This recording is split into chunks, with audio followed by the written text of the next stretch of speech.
Today, I'd like to talk to you about co-regulation, and my name's Jackie and I'm from Rise. So what is co-regulation? Co-regulation is a skill that we learn as we grow up.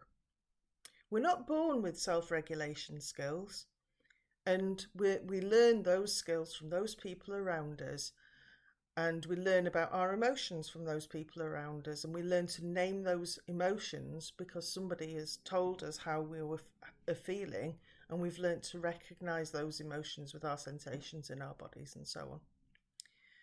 So co-regulation means helping someone regulate their own feelings and emotions simply by being there. So why do we do it? Why co-regulate with a young person?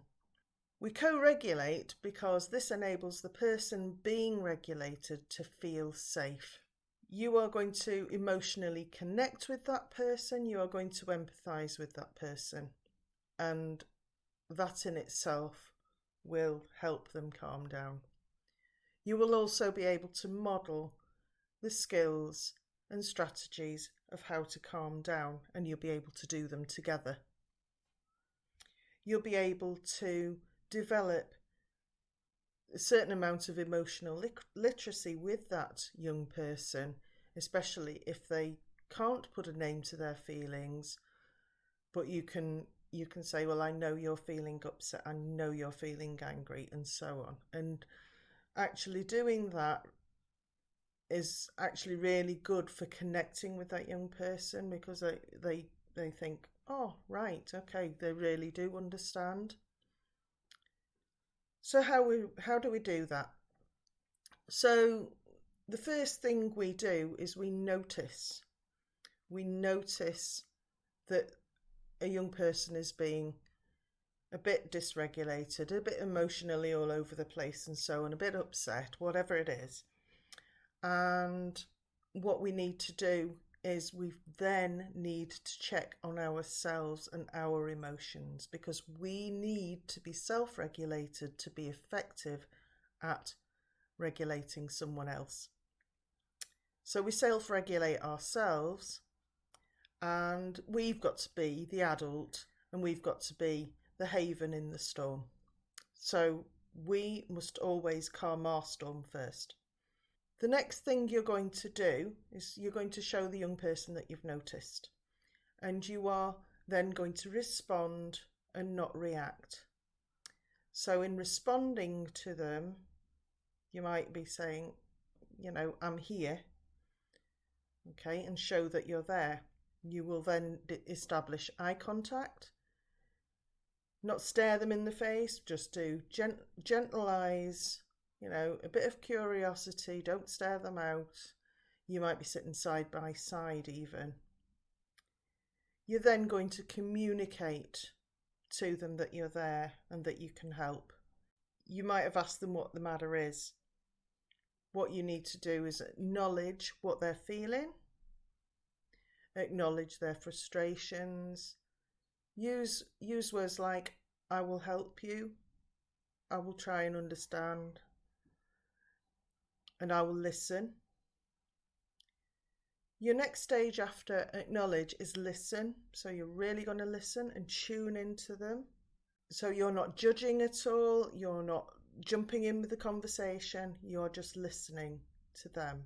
Just listening to what's happened, listening to their feelings, acknowledging and reflecting that back and saying, yeah, I know it's hard, I know you're angry, I know you're upset.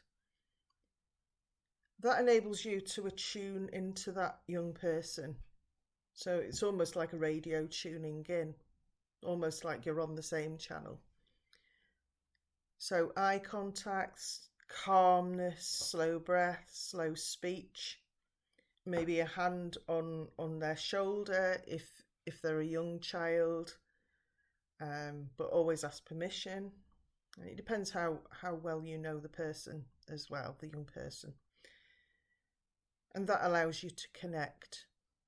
Co-regulation is just about being there. You might be able to give them strategies like the grounding techniques, the 5 senses grounding. You might be able to give them a bit of a distraction, or get them to breathe with you with like the 5 finger breathing, getting deep breaths, that kind of thing. And that will also help them. And if you do them together, they see you doing it and then they can do it. Next time that young person feels that way again, they've already connected with you, but also you have helped them name those strong emotions, and they know that you have been a person who's been there to help calm them down. So it's a good way of connecting, whether you're an adult who works in a school, whether you are a teacher, whether you are a parent. So I hope that's been really helpful for you. And it for me, it was one of the most important skills that I learned when working with young children and older children as well, and my own children. And it's something that really works.